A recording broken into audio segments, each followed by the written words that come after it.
इस बैठक में उपस्थित इस कार्यक्रम को संचालन करने वाले श्री शिवनाथ चौधरी जी, चिनिया प्रखंड के सम्मानित अध्यक्ष भाई राम लखन यादव जी,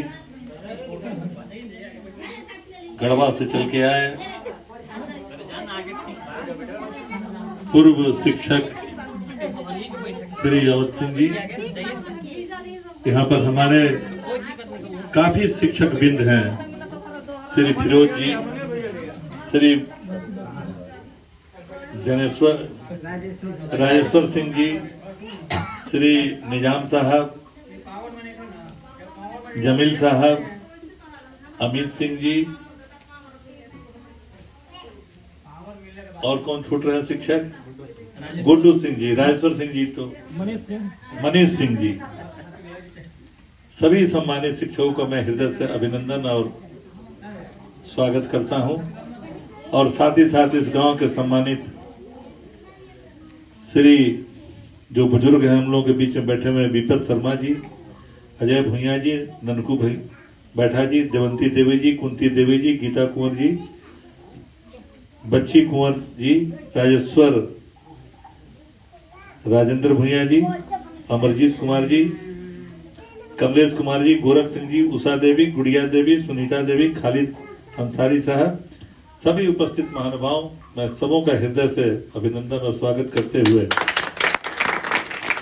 मुझे काफी दुख हो रहा है इस स्थान पर आकर के और यह जान करके कि जिस विद्यालय मंदिर और मस्जिद के रूप में हम लोग विद्यालय को मानते हैं, जिसकी स्थापना मैंने किया था, वह आज विद्यालय किस अवस्था में है आप देख सकते हैं। यह राजस्व गांव था। इस गांव में जब हम आते थे तो मनदीप पासवान जी के परिवार के विक्रम पासवान जी है ना, कौन लगते हैं आपके? बड़े भाई हैं। न इस गांव में सड़क थी, न बिजली थी, न पानी थी, न विद्यालय था, नाम का यह गांव था। सारे लोगों का मांग था कि हमारे बच्चों को बाहर रजहरा जाना पड़ता है। मैंने प्राथमिकता के आधार पर सिलासाम गांव में विद्यालय की स्वीकृति देकर के विद्यालय भवन बना करके पठन पाठन काम गरीब बच्चों का मैंने प्रारंभ किया था। यह देख करके मुझे काफी दुख हो रहा है और हृदय से मैं बोल रहा हूं, दुखी हूं कि आज यह विद्यालय बंद है। किसके निजम में बंद हुआ यह भी आप सबों को, हम लोगों को जानना चाहिए। तत्कालीन विधायक, मैं नाम लेना नहीं चाहता किसी का, लेकिन आप जानते हैं कि एक नहीं सैकड़ों विद्यालय को बंद कराने का काम इन्होंने किया और एक जरा सा भी इसके विरोध में, जबकि सरकार में थे, सरकारी दल में थे, भाजपा की सरकार थी, कहने में कोई मुझे अतिशक्ति नहीं हो रही है, और सत्येंद्र तिवारी जी विधायक थे। सैकड़ों विद्यालयों को बंद कराने का काम जमील साहब इन्होंने किया है। और गरीब निरीह, अब बताइए जो महिला हमारी माताएं घर के लिए मांग कर रही हैं, उनके बच्चों की क्या स्थिति होगी। आप इमेजिन कीजिए, उम्मीद कीजिए, कल्पना कीजिए कि इनकी क्या स्थिति है। कल्पना कीजिए कि इनके बच्चे कैसे रहते होंगे। अगर बच्चे हैं तो पढ़ेंगे कहां से? ये देखिए सामने है, कैसे ही पढ़ेंगे, क्या इनका भविष्य होगा। क्योंकि अब इसमें काफी शिक्षक लोग हैं। हमारे बनुआ के रहने वाले हमारे शिक्षक हैं, अमित जी हैं, निजाम जी हैं, अमित जी हैं, सभी जानते हैं कि गरीब बच्चों को पढ़ने के लिए ही अभियान विद्यालय सब शिक्षा अभियान के तहत इन चीजों की स्थापना हुई थी। हालांकि जिस दिन स्थापना हो रही थी शिक्षकों का मानदेय तय हो रहा था।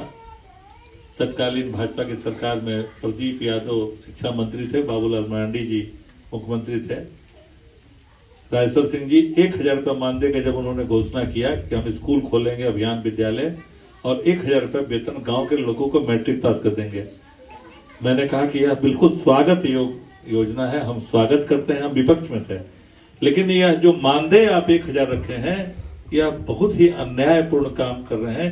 इसको कम से कम 3000 रुपये मंथली रखा जाए ताकि शिक्षक को यह सम्मान पूर्वक प्रतिदिन 100 रुपये उसको महसूस हो कि हमको 100 रुपये प्रतिदिन मिल रहा है। लेकिन उन बातों को नजरअंदाज तत्कालीन सरकार ने किया। यही बाबूलाल मरांडी मुख्यमंत्री जो गरीबों के रहनुमा बनते हैं, प्रदीप यादव सारे लोग क्रांतिकारी बनते हैं, बात को नजरअंदाज किया। पैसा इनके जेब से नहीं जाना है। मुझे कहने में कोई अतिशयोक्ति नहीं होगी। शिक्षक को 1,000 रुपया देना और अभी 1,000 रुपया घोषणा किए हैं, मिलेगा कि नहीं मिलेगा मैया योजना और फलाने योजना में, यह सब जुमलाबाजी है। एक लाइन की बात सुन लीजिए, मिले जरूर मिले, आम जनता को राहत मिले, गरीब को आखिर देखेगा कौन। लेकिन जो तरीका है, पहले 10 तारीख तक घोषणा किया कि एप्लीकेशन डालिए। अभी हम तेनार पंचायत भवन में थे, सैकड़ों महिलाएं किस तरह से परेशान थी और 15 तारीख कट ऑफ डेट कर दिया गया। लेकिन हमको लगता है कि 15 तक भरते भरते और 22 को आचार संहिता लग जाएगा इस राज्य में, जैसा कि संभावना है। चुनाव आयोग का जो बार बार आ रहा है महाराष्ट्र, हरियाणा, जम्मू कश्मीर, झारखंड में, तो 22 तारीख से फिर आचार संहिता इस राज्य में लग जाएगी। तो यह सिर्फ कोरा रूप से जुमलाबाजी ही है। ये जो परेशान हो रहे हैं मैया योजना में, कहीं कहीं तो 100-200 रुपया पैसा भी, इसलिए जानबूझ के हम पूछवा रहे थे आपसे कि कौन भर रहा है इसको, ऑनलाइन हो रहा है कि नहीं। कल तक यह लोड नहीं ले रहा था, ऑनलाइन में नहीं लोड ले रहा था, बंद था। आज शायद सुधार हुआ है सर्वर वगैरह में, तो शायद शुरू हुआ है। कहने का तात्पर्य कि ठगिए मत ना, ठगिए मत गरीबों को। पहले ही आजादी के 75 साल के बाद तो यह दीन दशा है कि बिना प्लांट गए। हमारे मनदीप भाई अपना केरल का किस्सा सुना रहे थे, हमको तो याद भी नहीं था, लेकिन इन्होंने स्वयं याद किया कि हम केरल में थे, आपको फोन किए। मैंने वहां के मुख्य सचिव, चीफ सेक्रेटरी और मुख्यमंत्री से बात करके प्रयास किया कि जो भी हमारे गरीब भाई, हमारे क्षेत्र के लोग हैं, मजबूरी में मजदूर जाता है काम करने के लिए, शौक से। आज भी मैं कह रहा हूं, आज एक महाराष्ट्र में अजय सिंह खरवार, राजेश्वर सिंह जी चिरका का रहने वाला, आज डेड बॉडी पड़ा हुआ है, उसका लाश मंगाने के लिए हम परेशान हैं। सुबह 11 बजे तक हम वही एक्सरसाइज कर रहे थे। एक सिकंदराबाद से एक लड़का भुइया है, फूलचंद भुइया को हमने भेजा है कल्याण, बॉम्बे के बगल में कल्याण स्टेशन है, वहां से डेड बॉडी लेके चलेगा, या सहमति होगी तो दाह संस्कार उनका वहां होगा। मजदूरी करने के लिए मजबूरी में जाते हैं यहाँ से लोग, शौक से नहीं जाते हैं कोई, फिरोज जी, मजबूरी में जाते हैं। अगर इन खेतों में एक एक बोरिंग करा दिया जाए, अधिक से अधिक सिंचाई की सुविधा करा दिया जाए, तो मनदीप पासवान को जाने की जरूरत नहीं पड़ेगी। यहीं वो इतना पैदा कर लेंगे कि उनका घर परिवार और सब कुछ अच्छा ढंग से चल सकता है। उदाहरण के तौर पर मैं बताता हूं कि राज्य नहीं बना था गढ़वा से सब्जी, क्योंकि गढ़वा जो है सब्जी उत्पादन में, चाहे टंडवा हो, जाटा है, जुटी, आप जानते हैं किसान लोग सब्जी पैदा करते। यहाँ के सब्जी जाती थी तो अंबिकापुर में होटलों में और घरों में सब्जी बनती थी। अब स्थिति उल्टी हो गई है कि वहां के सब्जी आती है तो हमारे झारखंड में सब्जी बनती। बात सही है। उसका एक ही कारण है कि वहां पानी और बिजली मिल गया, लोग काम मेहनत करके सब्जी वहां से इतना कर रहे हैं कि झारखंड और बिहार दोनों को दे रहे हैं। प्रतिदिन सैकड़ों गाड़ियां आती है, सुबह सुबह आप जाइए तो सैकड़ों गाड़ियां सब्जी लेके आती है, पिकअप पर लेकर आ रहा है, खीरा आ रहा है, लौकी आ रहा है, करेला आ रहा है, खरबूजा आ रहा है, ककड़ी आ रहा है, कोहड़ा आ रहा है, क्या नहीं आ रहा है। क्योंकि मजदूर तैयार है मेहनत करने के लिए, उनको सिर्फ पानी चाहिए, उनको सिर्फ सिंचाई चाहिए। लेकिन विपरीत स्थिति है, इस पर किसी का ध्यान ही नहीं है, सिंचाई पर कोई काम ही नहीं होता है। नतीजा होता है कि मजबूरी में मजदूर बाहर जाते हैं, और जाते तो हैं चल के और आते हैं कंधे पर। यह स्थिति बन गई है, दुखद स्थिति है इस झारखंड की। और दुखद स्थिति में वर्तमान की जो व्यवस्था है, वर्तमान में जो हमारे प्रतिनिधि हैं, अभी इनको घर चाहिए माता जी को।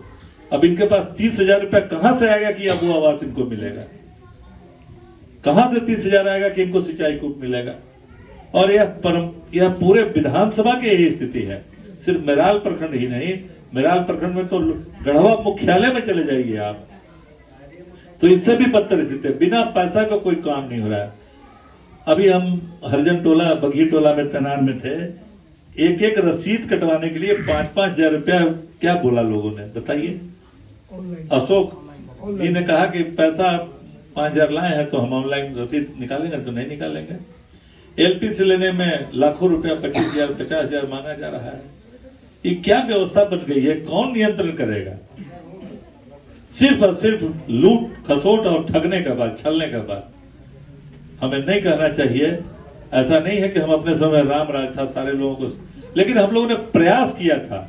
आज हमारे निजाम भाई कहे तो हमें कि 10-10, 20-20 रुपया पंचायत सेवक मांग रहा था, तो 50 रुपया हम लोग इंतजाम, चलिए ठीक है, लेकिन आज वो 50 रुपया 30,000 पे पहुंच गया है।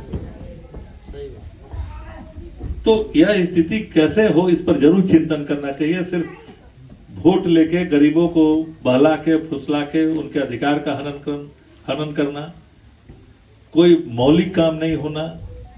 आज राशन नहीं मिल रहा है, 2 साल से नया राशन कार्ड बनना बंद हो गया, हरा कार्ड पर राशन नहीं मिल रहा है।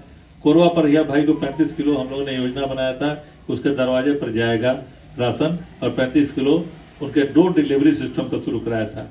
उन सारे सिस्टमों को ध्वस्त करने का काम हुआ है। हम लोग अपने समय में खाद्यान्न आपूर्ति सुनिश्चित करने के लिए एक योजना बनाई गई थी, जो भूख से कोई आदमी मरे नहीं तो उन्हें 35 किलो अनाज देने का कानून बनाया गया था। 1 रुपये में 1 किलो, 35 रुपए में 35 किलो अनाज पहुंचाने का व्यवस्था किया गया था। उस व्यवस्था को बंद करके 5 किलो पर ला दिया गया, 5 किलो मुफ्त। हम पूछना चाहते हैं कि 5 किलो से घर चली माता जी कि 35 किलो चली? 35 रुपए में 35 किलो मिलता था, तो वह अच्छा था कि 5 रुपया मुफ्त वाला 5 किलो मुफ्त वाला, वो 5 किलो की जगह पर 3 किलो मिलता है। क्या दीपक जी बोलिए, किस तरह से गरीबों के साथ मजाक किया जा रहा है कि एक व्यक्ति को 5 किलो में क्या पूरा महीना चल सकता है क्या एक परिवार को? तो यह और दुर्दशा के साथ यह नीति जो लागू किया गया कि 35 की जगह पर 5 कर दिया गया। हम लोगों ने झारखंड में 35 किलो अनाज पूरा यह तय करके दिया गया था कि अब गरीब अपना घर चला सकता है, लेकिन इस योजना को बंद करके 5 किलो पर ला दिया गया। मोदी जी कह रहे हैं कि 80 करोड़ लोगों को हम 5 किलो प्रत्येक महीना दे रहे हैं। अरे क्या दे रहे हैं? इस राज्य में तो 35 किलो था, उसको काट करके 5 किलो पर ले आए। क्या राज्य सरकार को देखनी चाहिए? राज्य सरकार 5 में साला 1 किलो कम हो जा रहा है, 2 किलो कम हो जा रहा है, 3 किलो ही मिल रहा है। तो इन सारे चीजों को गौर से देखना होगा। हम उपस्थित माताओं बहनों से भी आग्रह करें कि जो उद्देश्य से आप इस बैठक में आए हैं, सुनने जानने देखने के लिए, निश्चित रूप से आपको अभुआवस्था दिलाएंगे। थोड़ा धैर्य रखिए, पैसा नजायज देने की जरूरत नहीं है, निश्चित रूप से मैं दिलाऊंगा, इसका मैं संकल्प लेता हूं, लेकिन थोड़ा धैर्य रखना पड़ेगा। फिर व्यवस्था वही आएगी कि बिना रिश्वत का काम होगा अपने क्षेत्र में। तो आप सभी आए, इसके लिए मैं आप सबों को आभार प्रकट करता हूं। आज कोई चुनाव नहीं है, न चुनाव की घोषणा हुई है, न कोई छाप बताने आए हैं। चुनाव होगा, ये लोकतंत्र डेमोक्रेसी की सुंदरता है कि हर 5 साल में चुनाव होना है और चुनाव होगा ही।